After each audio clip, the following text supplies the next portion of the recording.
Hello friends, स्वागत है आप सभी का YouTube channel science by Anil sir पर। आज के वीडियो में हम बात करने वाले हैं धारा जनित्र के बारे में।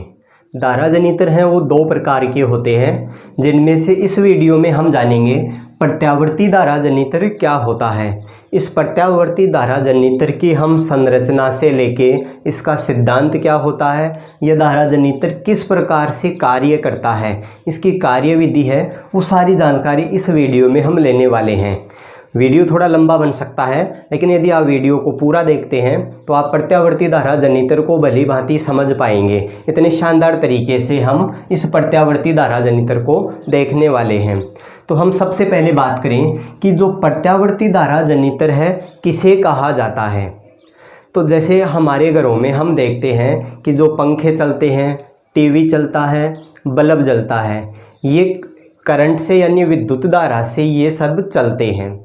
अब वो जो धारा हमारे घरों में आ रही है वह प्रत्यावर्ती धारा ही होती है, यानी हमारे घरों में जो धारा आती है वह प्रत्यावर्ती धारा होती है।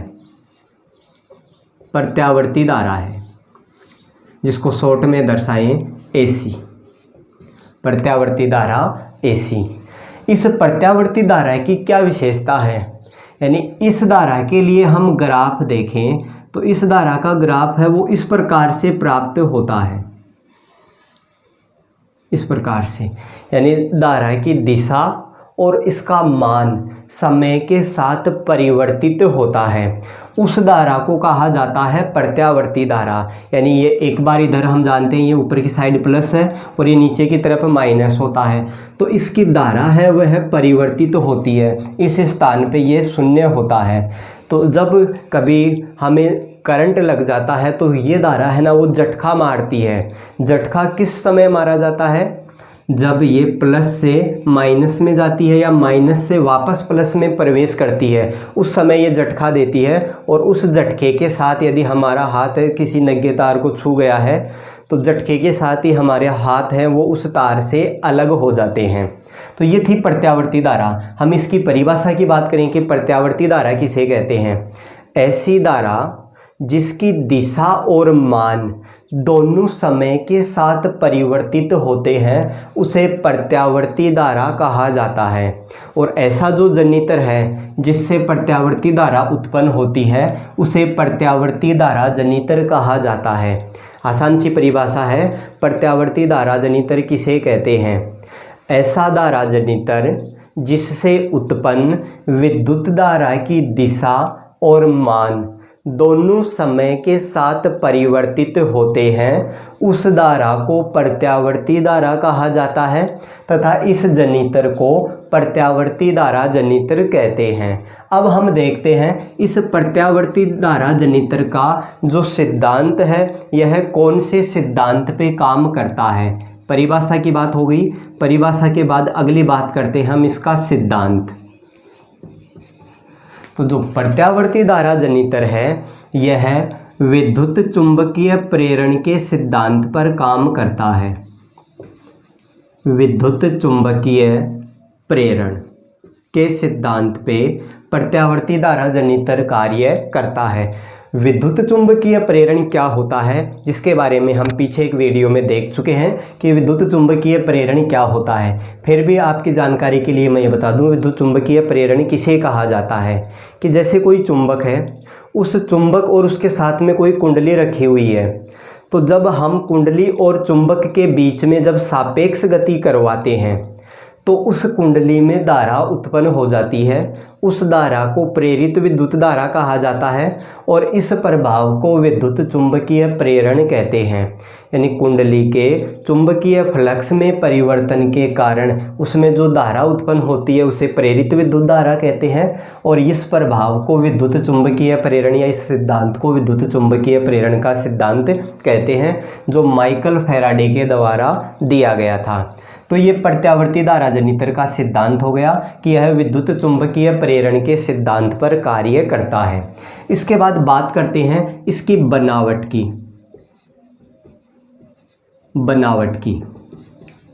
प्रत्यावर्ती धारा जनित्र की बनावट देखें तो जो प्रत्यावर्ती धारा जनित्र है इसके लिए हम चित्र बनाएं इस प्रकार से, साथ साथ जो भी भाग हैं उनके चित्र भी बनाते जाएं। इसमें पहला होता है क्षेत्र चुंबक।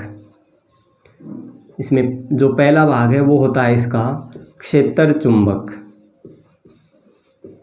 वीडियो थोड़ा लंबा हो सकता है लेकिन हम पूरी जानकारी है वो शानदार तरीके से लेने वाले हैं। क्षेत्र चुंबक, यहाँ देखें कि प्रत्यावर्ती धारा जनरेटर में इस प्रकार से एक शक्तिशाली नाल चुंबक लगा होता है जिसका एक ध्रुव ये है और दूसरा ध्रुव ये है।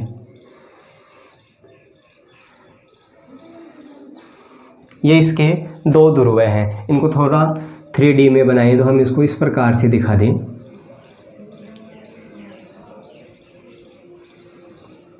ये लो जी, इस प्रकार से हो गया। ये इसका उत्तरी ध्रुव मान लें N, और ये हो जाएगा दक्षिणी ध्रुव है जिसको S से दर्शाते हैं।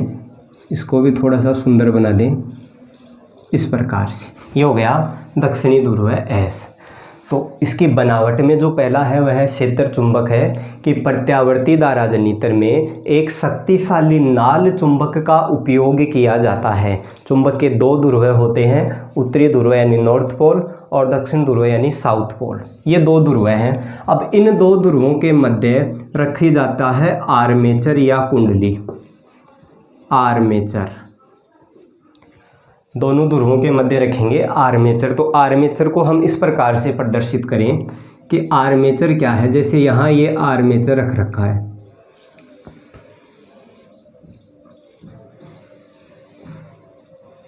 इस प्रकार से ये है आर्मेचर। यानी नरम लोहे के क्रोड पे पास पास तांबे के तार लपेटकर एक कुंडली बना दी जाती है और उस कुंडली को आर्मेचर कहा जाता है।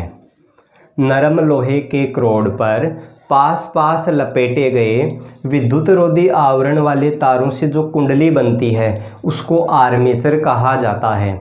अब इसका हम नामकरण कर दें आर्मेचर का। ये A, ये B, ये C और ये D। इस प्रकार ये इसके 4 सिरे हो गए। ये जो आर्मेचर है इस चुंबक के इन दोनों ध्रुवों के मध्य ये गति करता है। ये थोड़ा सा लंबा है, इसको थोड़ा छोटा करें यहाँ से, इस प्रकार से। ये इसके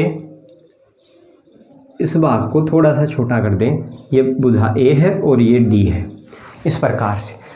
आर्मेचर है वो इन दो ध्रुवों के बीच में रखा हुआ है, यानी यहाँ पे ये गति करेगी। तो जब ये इस प्रकार से गति करती है, अब ये इसके बिल्कुल समांतर है तो इससे गुजरने वाली बल रेखाओं की संख्या कम है। जब ये इसके लंबवत होती है इस प्रकार से तो इसमें से अधिकतम बल रेखाएं गुजरती हैं। यानी यहाँ पे इस आर्मेचर से गुजरने वाली बल रेखाओं की संख्या में लगातार परिवर्तन होता है। अर्थात हम ये कह सकते हैं चुंबकीय फ्लक्स में परिवर्तन होता है और चुंबकीय फ्लक्स में परिवर्तन के कारण इस कुंडली में विद्युत धारा उत्पन्न होती है। तो ये हो गया आर्मेचर, जिसको ABCD से दर्शा रखा है। फिर इसका तीसरा भाग आता है सर्पी वलय। सर्पी वलय, यहाँ पे इस प्रकार से सर्पी वलय लगे होते हैं। जैसे एक सर्पी वलय ये है जो वलय के आकार के इस प्रकार से गोल होते हैं। इसको अलग पेन से बनाते हैं जो अच्छा दिख जाए।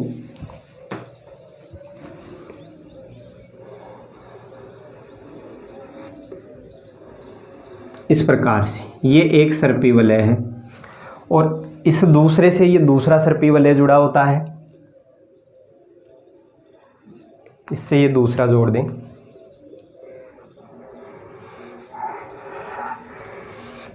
चल जा भाई, क्यों मजे ले रहा है।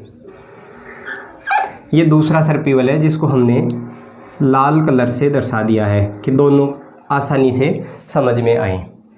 ये लो, ये दो सर्पी वलय हो गए।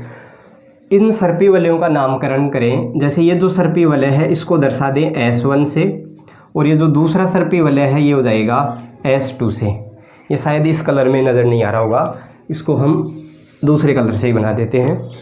इसी कलर में ले लेते हैं इसको। ये दूसरा सर्पी वलय हो गया S2। ये जो सर्पी वलय है इस आर्मेचर या कुंडली की भुजा A से S1 जुड़ा हुआ है और भुजा D से S2 जुड़ा हुआ है। यानी सर्पी वलय जिस भुजा के साथ है वो उसका साथ कभी नहीं छोड़ते। S1 जो सर्पी वलय है वो हमेशा A के साथ ही रहेगा चाहे कुछ भी हो जाए। और जो S2 सर्पी वलय है वो D के साथ ही रहेगा, चाहे कुछ भी हो, यानी इनकी जोड़ी को कोई तोड़ने वाला नहीं है। चाहे कुंडली कितने ही गुणन करेगी, इनकी जोड़ी नहीं टूट सकती। अब यहाँ से जो सर्पी वलय हैं इनके साथ साथ ही ये घूमेंगे। तो इसके बाद नंबर 4 पे अगला देखते हैं, वो आता है कार्बन ब्रुश। कार्बन ब्रुश, जिन 2 कार्बन ब्रुश होते हैं, जैसे ये पहला जो सर्पी वलय है S1, इस पे यहाँ कार्बन ब्रुश लगा हुआ है। कार्बन ब्रुश कार्बन के बने या किसी धातु की बनी पत्ती होती है, जिनकी एक भुजा तो रहती है सर्पी वलय के संपर्क में, और इनकी जो दूसरी भुजा है, जैसे ये इनकी एक भुजा है, यहाँ पर ये भी कार्बन ब्रुश है, इनकी एक भुजा तो इस सर्पी वलय के संपर्क में है और दूसरी भुजा बाहरी परिपथ में इसको लोड से जोड़ दिया जाता है इस प्रकार से। यहाँ इस प्रकार से, जैसे यहाँ गैल्वेनोमीटर जोड़ देते हैं, ये गैल्वेनोमीटर है। तो ये 2 कार्बन ब्रुश सर्पी वलय S1 और S2 से जुड़े होते हैं। कार्बन के बने ब्रुश हो सकते हैं या धातु की बनी पत्ती हो सकती है, जिनकी एक भुजा सर्पी वलय के संपर्क में रहेगी और दूसरी भुजा है वो बाहरी परिपथ में किसी लोड से उनको जोड़ दिया जाता है। तो ये थी प्रत्यावर्ती धारा जनित्र की संरचना। अब यहाँ पे हम इसको दर्शाएं तो यहाँ एक ये दूरी है, इस प्रकार से ये दूरी है, और इसको हम इस दिशा में गति करवाएंगे, यानी ये क्लॉकवाइज होता है, दक्षिणावर्त इसको गति करवाई जाएगी। यहाँ से जब हम इसको बनाएं तो ये इस प्रकार से संरचना, यहाँ ये नज़र आ रहा होगा, ये दूरी इसके अंदर से आती है, यानी ये दोनों सर्पी वलय हैं वो इस प्रकार से दिखने में इस प्रकार से दिखेंगे। तो इनकी ये जो ये वाली भुजा है ये नज़र नहीं आएगी, यानी ये हैंडल सा होगा जहाँ से इसको घुमाया जाता है ये दूरी के साथ। अब हम इसकी कार्य प्रणाली को देखते हैं कि जो प्रत्यावर्ती धारा जनित्र है वह किस प्रकार कार्य करता है। इसकी कार्य प्रणाली को देखें। कार्य प्रणाली को समझे तो यहाँ पे हमें फ्लेमिंग के दक्षिण हस्त नियम को काम में लेना है। अब फ्लेमिंग के दक्षिण हस्त नियम से आपको समझ में आएगा राइट हैंड, यानी उसमें आई आ रहा है, इसका मतलब यहाँ हम चालक में उत्पन्न होने वाली विद्युत धारा की दिशा को विद्युत धारा की दिशा का पता हमें लगाना है। तो इसकी कार्य प्रणाली को देखें कि जब इस आर्मेचर, ये जो कुंडली है यहाँ इस दूरी से जुड़ी हुई है, दूरी बोले या सापट बोले, जिससे ये जुड़ी होती है, जब इसको दक्षिणावर्त घुमाया जाएगा, यानी क्लॉकवाइज जब हम इसको घुमाएंगे तो ये जो भुजा AB है, भुजा AB ऊपर की ओर गति करती है। इस प्रकार से जब इसको क्लॉकवाइज घुमाएं तो ये मानिए कि ये भुजा है ऊपर की ओर गति करेगी, इस प्रकार से ये ऊपर आ रही है, और जो भुजा CD है वह नीचे की ओर गति करेगी। यहाँ ये इस संकेत से ये दर्शा दें, भुजा CD है वह अंदर की ओर जा रही है। समझ में आ रहा होगा कि इस कुंडली को जब दक्षिणावर्त घुमाया जाता है तो जो भुजा AB है, भुजा AB ऊपर की ओर आती है और भुजा CD है वह नीचे की ओर जाती है। अब इस घूर्णन के कारण हमने बात की है कि ये चुंबक के 2 ध्रुवों के मध्य रखा हुआ है। जब कुंडली गति करेगी तो इससे गुजरने वाली जो बल रेखाएं हैं उनकी संख्या में परिवर्तन होगा। उस परिवर्तन के कारण इसमें विद्युत धारा उत्पन्न होगी। अब उस धारा की दिशा क्या होगी वो हम यहाँ देखने वाले हैं फ्लेमिंग के दक्षिण हस्त नियम के आधार पे। तो जब भुजा AB ऊपर की ओर गति करती है, यहाँ हम नियम पे देखें कि जो अंगूठा है वह चालक की गति को बताएगा, तो अंगूठे को रखना है ऊपर की ओर, भुजा AB ऊपर की ओर गति कर रही है, और तर्जनी है, तर्जनी को रखना है चुंबकीय क्षेत्र की दिशा में। जो चुंबकीय क्षेत्र की दिशा है वह चुंबक के उत्तरी ध्रुव से दक्षिणी ध्रुव की ओर होती है, यानी इस तरफ ये चुंबकीय क्षेत्र की दिशा हो गई। तो तर्जनी को चुंबकीय क्षेत्र की दिशा में रख ले, अंगूठा है वह चालक की गति की दिशा में रहेगा। तो जब ये इस प्रकार से दक्षिणावर्त इसको घुमाया जाता है तो हम ये देख सकते हैं जो मध्यमा है वह अंदर की ओर है, यानी इसमें जो विद्युत धारा की दिशा होगी, इसको जब इस प्रकार से घुमाएंगे, तर्जनी चुंबकीय क्षेत्र की दिशा में रहेगी, अंगूठा है वह चालक की गति की दिशा में रहेगा। इसको इस प्रकार से घुमाएं, यहाँ देखिए इसको, तो जो तर्जनी है वो चुंबकीय क्षेत्र की दिशा में, अंगूठा चालक की गति की दिशा में है, तो जो मध्यमा है वह विद्युत धारा की दिशा बताएगी। अब जैसे मैं इसको घुमाऊँ इस प्रकार से, इसको घुमाया जाता है तो ऐसे आगे घुमाएं तो ये मध्यमा है वह ऊपर की ओर आ रही है, जिससे ये पता चल रहा है कि यहाँ जो विद्युत धारा की दिशा है इस प्रकार से इस दिशा में होगी, ए बी, ए से बी की तरफ जाएगी। अब भुजा सी डी की बात करें, भुजा सी डी है वह नीचे की तरफ गति करती है, तो यहाँ के लिए भी देखें, चालक की गति की दिशा में लेना है अंगूठे को, अंगूठा नीचे की तरफ है यानी भुजा सी डी है वह अंदर की तरफ नीचे की तरफ जा रही है। तर्जनी है इसको वही चुंबकीय क्षेत्र की दिशा में रखें, तो यहाँ पे ये जो मध्यमा है, मध्यमा बताएगी विद्युत धारा की दिशा को। तो इस प्रकार से जब इसको घुमाया जाता है, चालक की गति की दिशा में अंगूठा है नीचे की तरफ, ये घुमाते हैं इस प्रकार से, तो यहाँ जो मध्यमा है वह नीचे की तरफ आएगी। जैसे ये इस प्रकार से है, इसको घुमाएं तो मध्यमा है वह नीचे की तरफ आती है। तो यहाँ जो इस सिरे में विद्युत धारा की जो दिशा होगी इस प्रकार सी से डी की तरफ होगी, सी से डी की तरफ होगी। तो इस प्रकार पूरी कुंडली में हम विद्युत धारा की दिशा देखें तो विद्युत धारा की दिशा यहाँ ए से बी की तरफ, बी से सी की तरफ, सी से डी, डी से यहाँ ये दो कार्बन ब्रुश है इसको मान लें, जो S1 से जुड़ा हुआ है वह है B1 और S2 से जो जुड़ा हुआ है वह B2 है। तो इस प्रकार ये विद्युत धारा की दिशा B2 से इस प्रकार B1 की तरफ होती हुई इस प्रकार से कुंडली में धारा प्रवाहित होती है। अब आधे गुणन के बाद क्या होगा, पहले आधे गुणन का समझ में आया होगा, एक बार दोबारा देखते हैं कि जब भुजा AB ऊपर की ओर आती है तो इसमें जो विद्युत धारा की दिशा है हम फ्लेमिंग के दक्षिण हस्त नियम को लागू करके देख सकते हैं कि इस दिशा में विद्युत धारा की दिशा होगी ए से बी की तरफ। और कुंडली सी डी है, कुंडली की भुजा जो सी डी है वह नीचे की तरफ गति करती है, तो उसमें विद्युत धारा की दिशा इस तरफ होगी। तो पूरे परिपथ में जो विद्युत धारा बहेगी वह ए बी सी डी के अनुदिश इस प्रकार से प्रवाहित होती है। यानी बाहरी परिपथ की बात करें तो B2 से B1 की तरफ विद्युत धारा प्रवाहित होती है। अब आधे गुणन के बाद कुंडली की जो भुजा सी डी है जो पहले नीचे जा रही थी, आधे गुणन के बाद भुजा सी डी है वह ऊपर की ओर गति करेगी। ये भुजा इस प्रकार से घूम के आ जाएगी, तो जो इसको नाम चेंज करना पड़ेगा क्योंकि अब ये ऊपर की तरफ आने वाली है। तो ये तो जाएगा A B C D। आधे गुणन के बाद भुजा सी डी है वह ऊपर की ओर गति करेगी और भुजा AB है वह नीचे की ओर गति करेगी, क्योंकि पहले भुजा AB, जैसे ये कुंडली की भुजा है A B C D, पहले ये ऊपर की ओर आ रही है तो भुजा CD नीचे की ओर जा रही है। आधे गुणन के बाद अब भुजा CD है वह ऊपर की ओर आएगी और भुजा AB है वह नीचे की ओर जाएगी। तो यहाँ पर भी हम वही नियम लगा के देखें कि कुंडली में विद्युत धारा की दिशा क्या होगी, वही फ्लेमिंग के दक्षिण हस्त नियम को काम में लेना है कि तर्जनी है इसको चुंबकीय क्षेत्र की दिशा में रख दें, अंगूठा चालक की गति की दिशा में रहेगा। यहाँ भुजा CD है वह ऊपर की ओर गति कर रही है, तो मध्यमा है जिधर है वह विद्युत धारा की दिशा को बताएगी।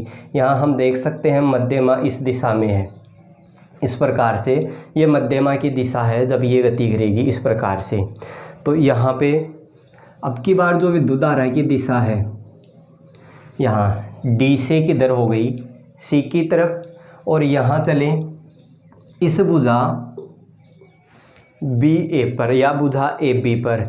यहाँ पे भुजा AB है किधर गति कर रही है, अब नीचे की तरफ गति कर रही है। यहाँ पर भी वही नियम लगा के देखेंगे, तर्जनी को चुंबकीय क्षेत्र की दिशा में रख दें, अंगूठे को चालक की गति की दिशा में, अंगूठा है वह नीचे की तरफ गति कर रहा है, तो मध्यमा है वह हमें विद्युत धारा की दिशा को बताएगी।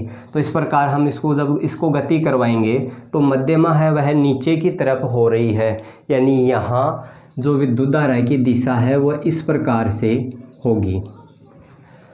अब हमने एक बात ये की थी कि इनके बंधन को कोई नहीं तोड़ सकता, चाहे कुंडली कितने भी चक्कर लगाएगी, जो एक के साथ कौन रहेगा, एक के साथ रहेगा S1 और डी के साथ कौन रहेगा, S2, यानी इनके ये छोर भी परिवर्तित हो जाते हैं। यह S2 है और यह है S1, तो ये इसके साथ था यहाँ B2 और S1 के साथ था B1, ये B2 है और जो S1 की तरफ है वह है B1। अब बाहरी परिपथ में हम देखते हैं धारा की दिशा परिवर्तित हो गई। यहाँ देखिए बाहरी परिपथ में यहाँ धारा की दिशा क्या है, D से C की तरफ, C से B की तरफ, B से A की तरफ और यहाँ B1 से बाहरी परिपथ में हो जाएगी B2 की तरफ। जबकि पहले आधे चक्कर में विद्युत धारा की दिशा कहाँ थी, पहले की बात करें, पहले हमने ये कहा था कि बाहरी परिपथ में विद्युत धारा की दिशा B2 से B1 की तरफ होती है।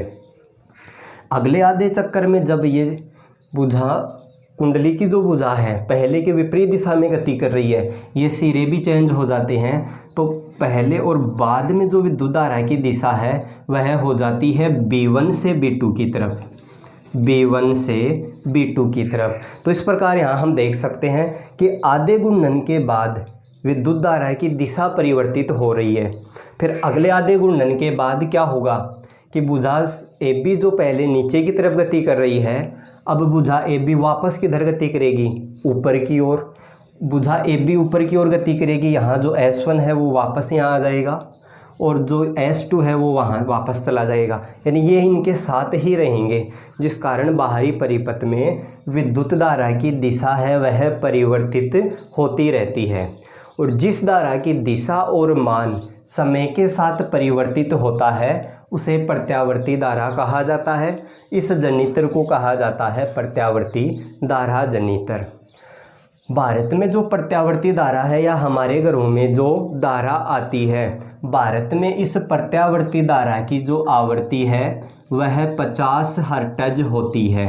बहुत ही शानदार क्वेश्चन है कि भारत में प्रत्यावर्ती धारा की आवृत्ति कितनी होती है, 50 हर्ट्ज होती है। हर्ट्ज आवर्ती का मात्रक होता है, जिसका आवर्ती हम जानते हैं कि 1 सेकंड में होने वाले कंपनों की संख्या को आवर्ती कहा जाता है। अब भारत में जो प्रत्यावर्ती धारा की आवर्ती 50 हर्ट्ज है, तो इससे हम ये समझ सकते हैं कि यह कुंडली 1 सेकंड में कितने चक्कर लगाती है, कुंडली 1 सेकंड में 50 चक्कर लगा देती है। तो इस कारण भारत में जो आवर्ती है ना इसकी वो 50 हर्ट्ज होती है। तो ये था प्रत्यावर्ती धारा जनित्र, जिसका हमने पूरी डिटेल से अध्ययन किया है। हमने इसकी परिभाषा देखी है, इसके बाद हमने इसका सिद्धांत देखा कि विद्युत चुम्बकीय प्रेरण के सिद्धांत पे काम करता है। उसके बाद हमने इसकी बनावट देखी है कि बनावट में क्षेत्र चुंबक, आर्मेचर, सर्पी वलय और ब्रुश क्या होते हैं। इसका इस प्रकार से हमने साथ साथ चित्र बनाया। उसके बाद हमने इसकी कार्य प्रणाली देखी है। तो कार्य प्रणाली में हमने इस भुजा की जो कुंडली की भुजा है किस दिशा में गति करती हैं और उनके गति करने पे बाहरी परिपथ में धारा की दिशा किस तरफ होती है, इसके बारे में हमने शानदार तरीके से देखा है। उम्मीद है आपको प्रत्यावर्ती धारा जनित्र जरूर समझ में आया होगा। धन्यवाद।